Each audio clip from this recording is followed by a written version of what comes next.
నమస్తే friends, welcome to my channel. చాలా రోజుల తర్వాత కుకింగ్ వీడియో అనేది పెడుతున్నాను అండి. వీడియో తీసేటప్పుడు నా పాటలు చూడండి ఎలా ఉంటాయో. వీడియో తీయడానికి మా బాబుని అడిగాను. ఇప్పుడు నేను వీడియో తీసేటప్పుడు ఎన్ని మాటలు ఎన్ని సెటైర్లు కొడుతున్నాడు సైడ్ నుంచి. ఇప్పుడు నేనైతే మటన్ కర్రీ చేస్తున్నాను. దాంట్లోకి ఉల్లిపాయ టమాటా ఇలా తీసుకొని కొంచెం ఒక హాఫ్ టీ స్పూను ఆయిల్ వేసుకొని కొద్దిసేపు మగ్గించుకుంటున్నాను. ఇలా మగ్గడానికి త్వరగా మగ్గడం కోసం కొంచెం సాల్ట్ అనేది వేసుకుంటున్నాను. ఒక పావు స్పూన్ సాల్ట్ వేసేసి కొంచెం పసుపు కూడా వేసుకోవాలి. ఇక్కడే కొంచెం పసుపు వేసేసి కొంచెంసేపు మగ్గించుకోవాలంటే ఎక్కువ ఫ్రై అవ్వనవసరం లేదు. టమాటా అనేది కొంచెం మగ్గినట్టుగా కనిపిస్తే బాగుంటుంది. ఇలా మగ్గేలోపు నేను ఏం చేశానంటే ఆల్రెడీ మటన్ని శుభ్రంగా క్లీన్ చేసేసి కొంచెం ఉప్పు పసుపు వేసేసి ఇలా వాటర్లో ఉంచాను. ఈలోగా టమాటా ఉల్లిపాయ ఇలా మగ్గిపోయింది. దీన్ని చల్లార్చుకొని మిక్సీ జార్లోకి తీసుకుంటున్నాను. దీన్ని ఫైన్గా పేస్ట్ చేసుకోవాలి.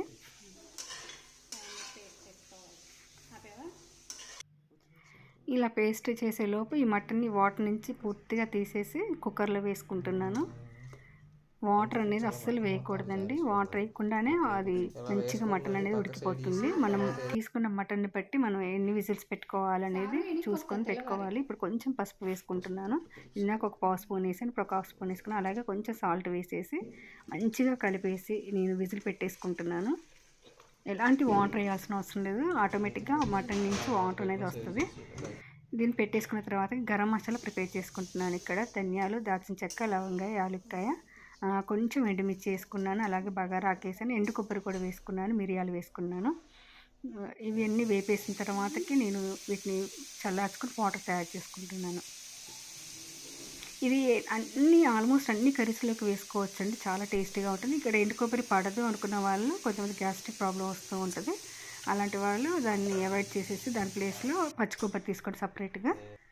అది మొత్తం ఫైన్గా పౌడర్ చేసుకున్న తర్వాతకి మళ్ళీ కళాయి తీసేసుకొని దాంట్లో ఆయిల్ వేసుకుంటున్నాను. ఫ్రెష్గా చేసుకొని అల్లం వెల్లుల్లి పేస్ట్ వేస్తున్నాను. మనం వేసుకోవచ్చు ఇప్పుడు టమాటా ఉల్లిపాయ పేస్ట్తో పాటు కూడా కలిపి వేసుకోవచ్చు. కానీ ఏమవుతుందంటే అల్లం వెల్లుల్లి పేస్ట్ అనేది పచ్చి వాసన వస్తుంది, ఎక్కువసేపు వేగాల్సి వస్తుంది. కొన్నిసార్లు నేను కూడా మిస్టేక్లో కలిపి వేసేదాన్ని.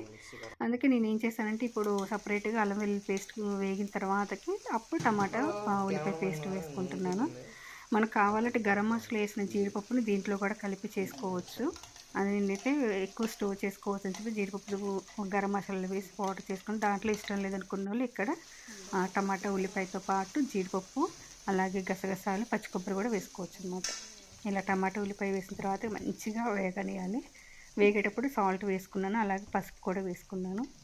మనం స్టార్టింగ్లో వేసుకుంది మాత్రం పావు స్పూనే వేసుకున్నాం అండి. మనం తీసుకున్న క్వాంటిటీని బట్టి చూసుకొని సాల్ట్ చెక్ చేసుకొని వేసుకోవాలి. ఇలా మొత్తం ఆయిల్ అంతా సైడ్స్ ఆయిల్ స్ప్రెడ్ అయ్యే వరకు మంచిగా వేగి మసాలా అనేది పచ్చివాసన రాకుండా ఉండాలన్నమాట. కొంచెం ఆయిల్ స్ప్రెడ్ అయ్యింది, ఓకే వేగిందని చెప్పేసి గబగబా మనం ఇది చేయకూడదు. కొద్దిసేపు ఆయిల్ స్ప్రెడ్ అయినా కూడా కళ్ళాయికి అస్సలు అంటుకోకుండా ఇలా చూసారు కదా, మొత్తం అంటుకోకుండా ఇలా వచ్చేటట్టుగా చక్కగా వేపుకోవాలి. అలా వేపితేనే కర్రీ అనేది చాలా టేస్టీగా ఉంటుంది. ఇప్పుడు నేనేం చేశానంటే కొంచెం మిక్సీ జార్ వాటర్ వేసుకొని దాన్ని కూడా వాటర్ వేసిన తర్వాత అది కూడా మంచిగా దగ్గరికి అయిపోయేదాకా వేగనిచ్చాను. అదంతా వేగిన తర్వాతకి స్పైసీకి తగ్గట్టుగా కారం వేసుకుంటున్నాను. ఇది మా ఊడైతే కారం ఎక్కువైతే గోల్ చేస్తుంది. కాకపోతే నాన్ వెజ్లో కారం అనేది ఉండాలి. కారం ఉంటేనే టేస్టీగా ఉంటుంది. అలా అని చెప్పేసి చప్పగా చేస్తే నీసు వాసన వస్తుంది నాన్ వెజ్. మనం తిని తగ్గట్టుగా కారాన్ని వేసుకొని నేనైతే ప్రియా కారం యూజ్ చేస్తానండి. ఇప్పుడు మటన్ ఉడికిపోయింది శుభ్రంగా, చూడండి ఎలా వాటర్ వచ్చిందో.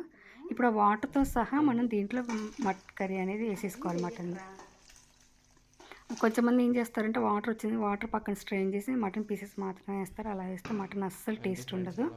ఎప్పుడైనా గుర్తుపెట్టుకోండి, వాటర్ అస్సలు వేయకూడదు. వచ్చిన వాటర్ని కూడా వేస్ట్గా పక్కకు పెట్టకూడదు.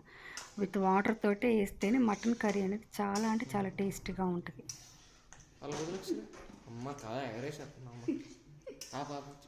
వంట చేసేటప్పుడు మాత్రం చాలా కేర్ఫుల్గా ఉండాలి. చూసారుగా నేను వంట చేసేటప్పుడు కళాయిలో దొరికినట్టుగా అయ్యింది.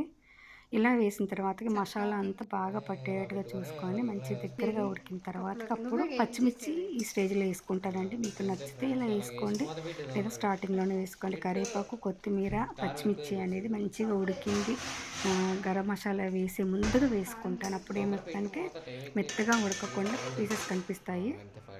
నచ్చితే తినొచ్చు, లేకపోతే మనం ముందుగా ప్రిపేర్ చేసుకున్న గరం మసాలా ఇప్పుడు ఆయిల్ అంతా స్ప్రెడ్ అయిన తర్వాత గరం మసాలా వేసుకున్నాను. చాలా అంటే చాలా టేస్టీగా ఉంటుందండి. ఇలా చేసుకోండి. పూరీలోకి కానీ, బిర్యానీలోకి కానీ, మామూలు వైట్ రైస్‌లోకి కానీ చాలా అంటే చాలా టేస్టీగా ఉంటే సింపుల్‌గా చేసుకోవచ్చు. జీడిపప్పు ఇయన్నీ ఏసి సింపుల్‌గా అంటున్నారు ఏంటనుకోవచ్చు. జీడిపప్పుని కూడా అవాయిడ్ చేయొచ్చు. Thank you for watching.